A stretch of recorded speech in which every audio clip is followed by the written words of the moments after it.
Kamusta naman kayo ng mommy mo? She's fine. Mabait na po siya sa akin. Hindi na po siya masungit. Nag-sorry na po siya sa akin. Sabi ko naman sa'yo eh. Hey, I'm happy for you.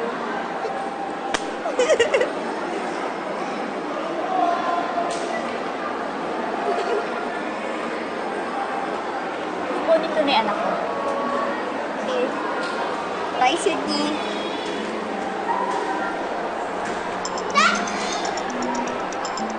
Alagaan mo mabuti ang anak mo.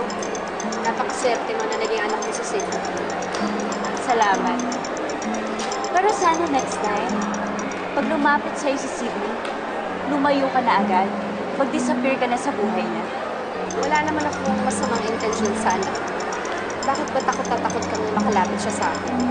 Emma naman, alam mo naman yung sagot eh, sa tanong. Ayoko sa'yo. Yun lang ang dahilan. Kaya lumayo ka na sa pamilya ko.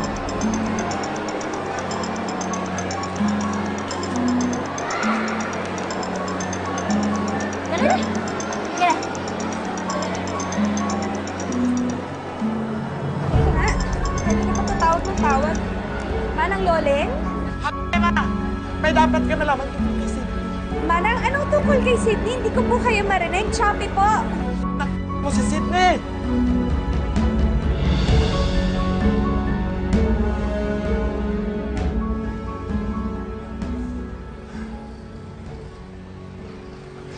Hello, Salma. Alam mo ang number ni Georgia? Oo. Nagpalit siya ng number kasi nawala yung phone niya. May bago siyang phone na gamit. Bakit? Anong problema?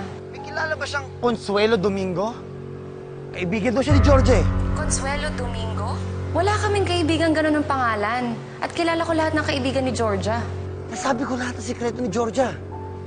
Sinabi ko na kami nagnakaw kay Sydney.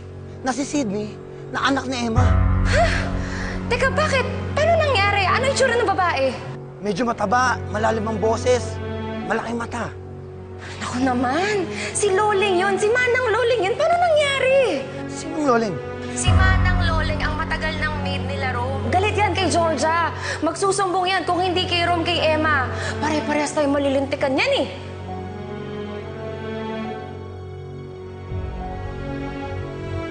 Ano sinasabi niya? Manang! Hello, Manang? Ano ho yun? Si Sydney ho? Ano? Ang sabi ko, Sydney! Manang, pasensya na ho kayo ha. Hindi ko ho talaga marinig. Choppy po kayo. Hinahanap niyo ho ba sa akin si Sydney? Manang, kung hinahanap niyo ho si Sydney, nandito ho sila ng daddy niya sa Terasa Mall. Naririnig niyo ho? Terasa Mall. Huwag ka na umalis yan! Puntahan kita sa teras! Antayin mo! Ano? Hindi ko maintindihan. Ang naririnig ko lang puro Sydney, Sydney. Eh, mukhang pupunta naman dito. Tayo na lang natin. Tayo na.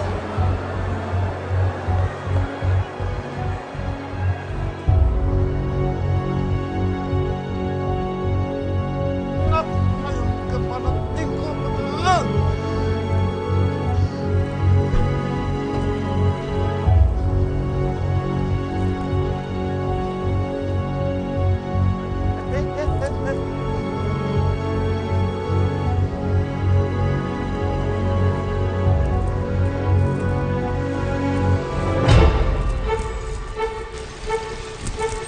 Dave! Bumalik ka na dito! Nakita ko na siya!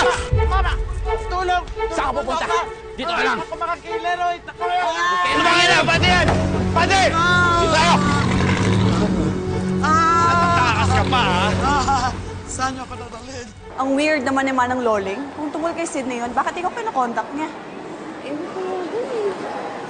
Mang Mando! Ay, Ma'am Emma. Nandito po sila sa room, ah.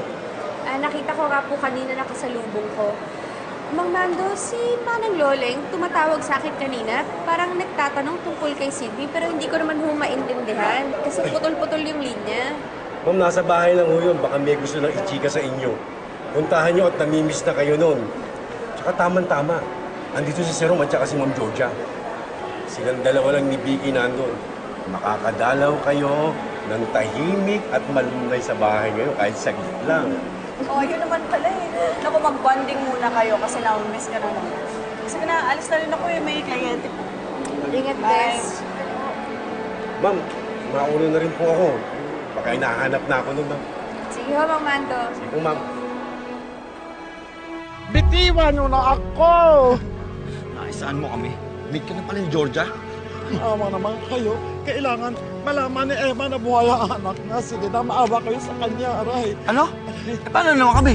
Lagot din kami. Hindi ka na makakalapit kay Emma. Anong gagawin niyo sa akin? Ano bang ginagawa sa mga admin ng alam? Ganon? Kailangan mo na tahimik. Kailangan mo na tahimik. Ang muli mo!